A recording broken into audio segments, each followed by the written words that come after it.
Thank you for participating with us today. The talk today is the deep state, and it's called final decline. But I mean, that's neither here nor there. But it's something to think about.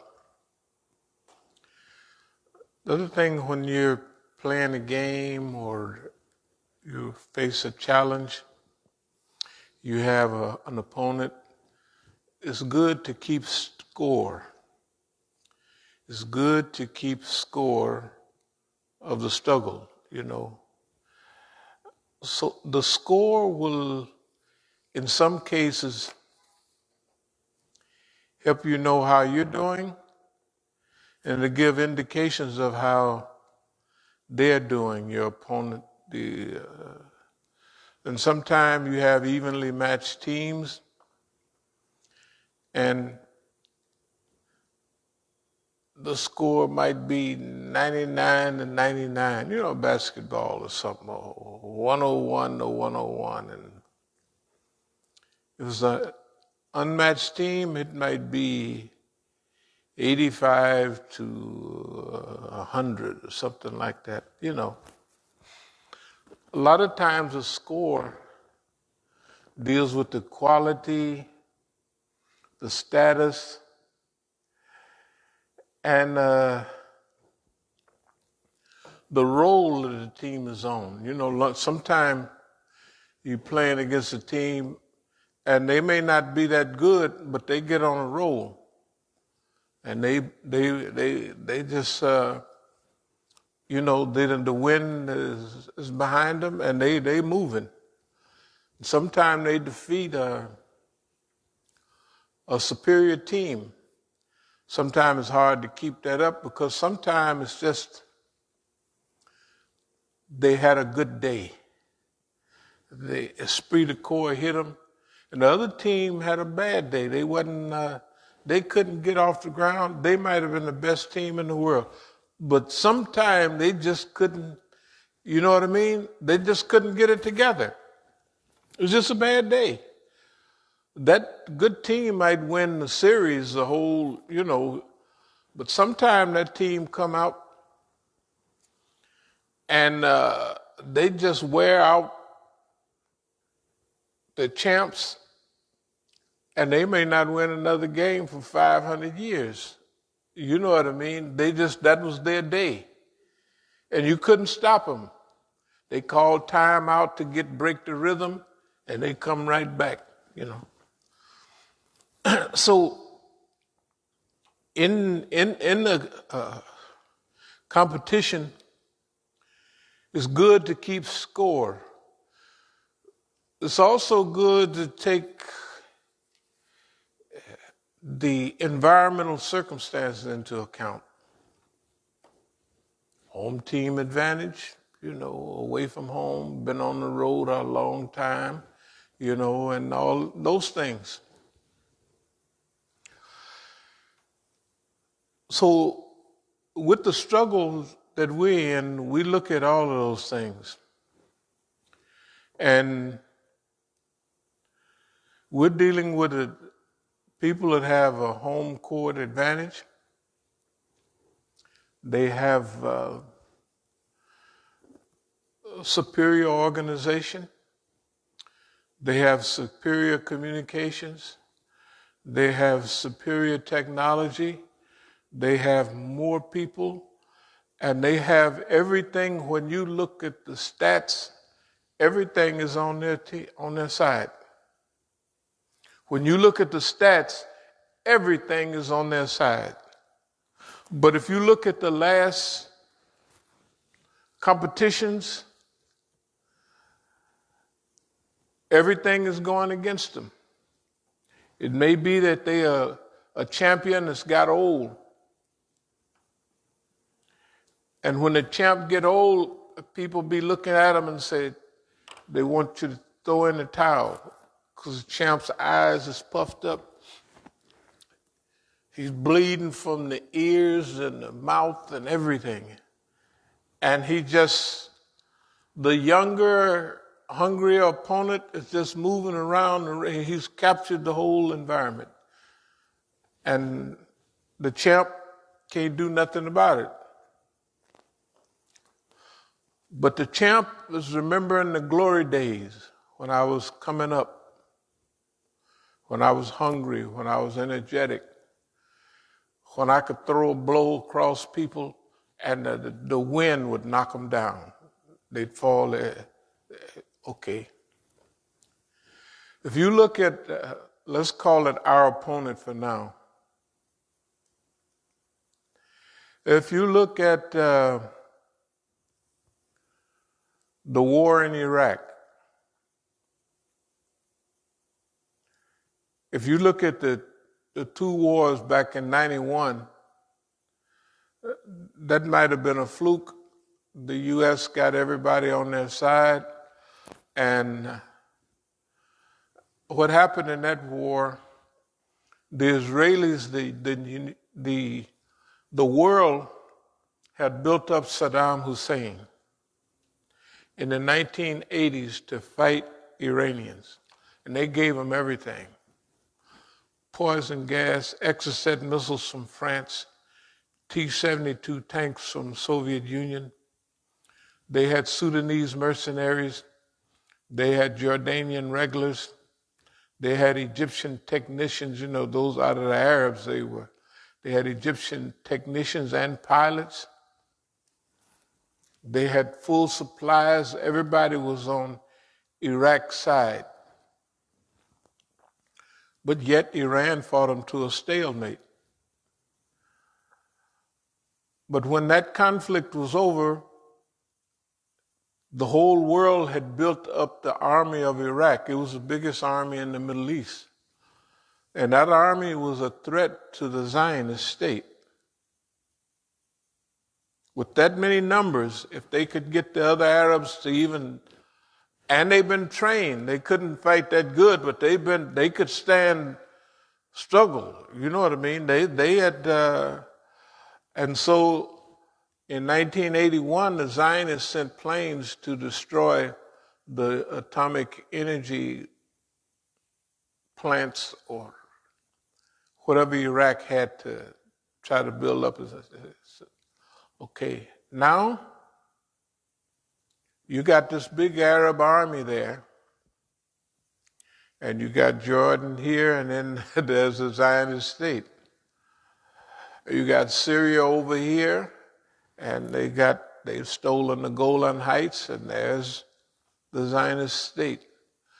You have big old Egypt over there that they paid off Egypt so that they wouldn't fight them anymore. After the 1973, see the 1956 war, the Israelis attacked Egypt, and they wore them out. 6 days, they called it the 6-day war. But in 73, it was different. The Egyptians, we call it the Ramadan War, they call it the Yom Kippur War. When the Zionists was celebrating their main holiday, the Egyptian attacked. And they don't tell you much, but the Zionists was panicked. The Egyptians was rolling on them.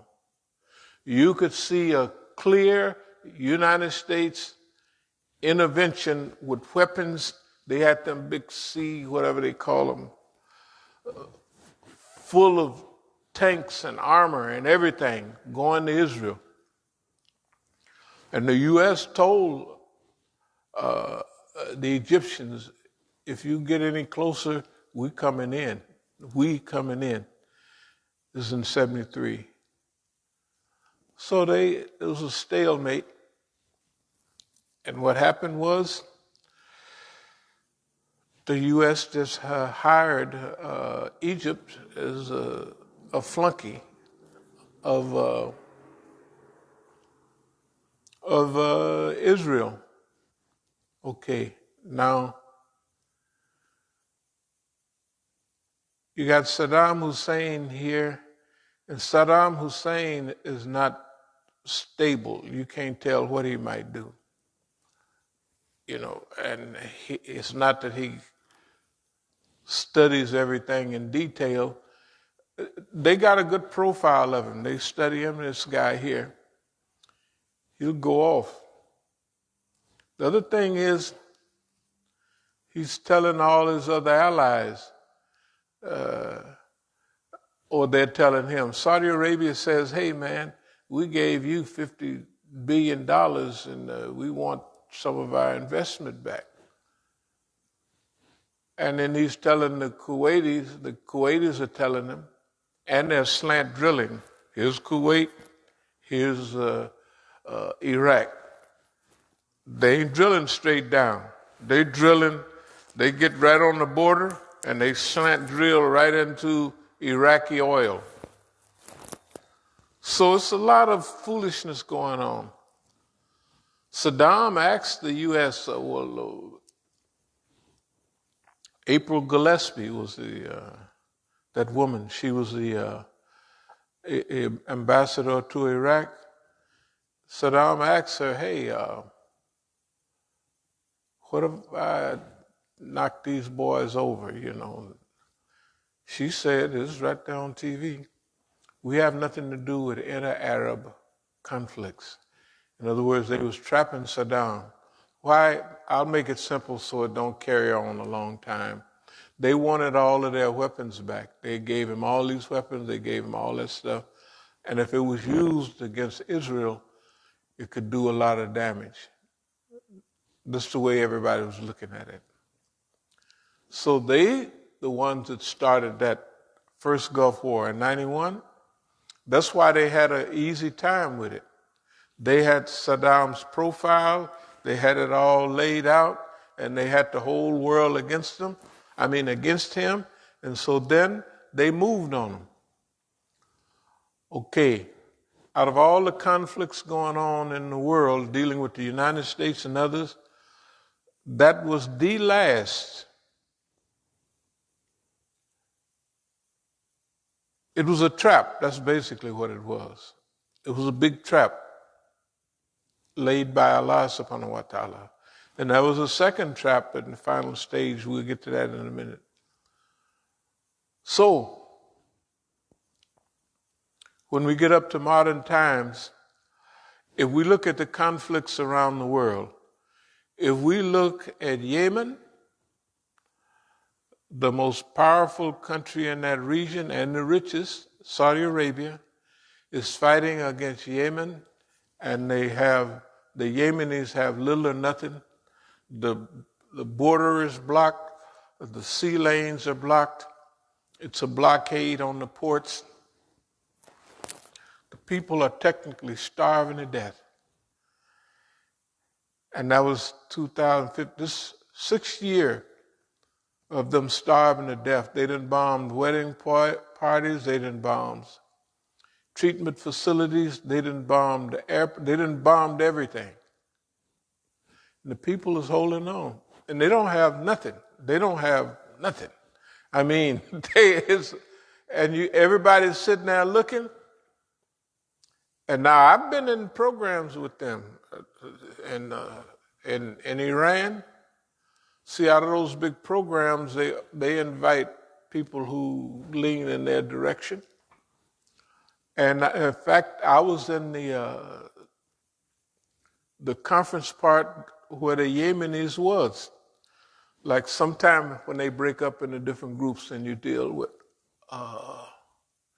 one part in the Middle East, when you deal with global affairs, and you break up into teams. And I was in the team that dealt with Yemen. And that's the last time I got the question about Syria also from the floor. They wanted me to deal with Syria because I was neutral. I'm a neutral person. So they wrote me, I got the note, and I copied it.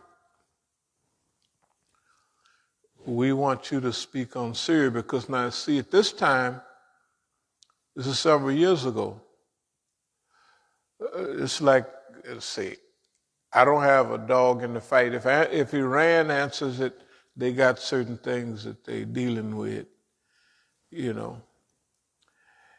If Yemen answers it, they got certain things. If any of them answered that question dealing with Syria, you can say they got something in it. Now, I'm the only one in the whole program that I don't have. I got to give a reasonable answer or a neutral answer that deals with the reality, because I don't have I don't have nothing attached to it. Yeah, I don't have nothing attached to it. Right. So they gave me the thing and they said, we want you to deal with that. I remember it like it was yesterday. But anyway, let me go on a little bit.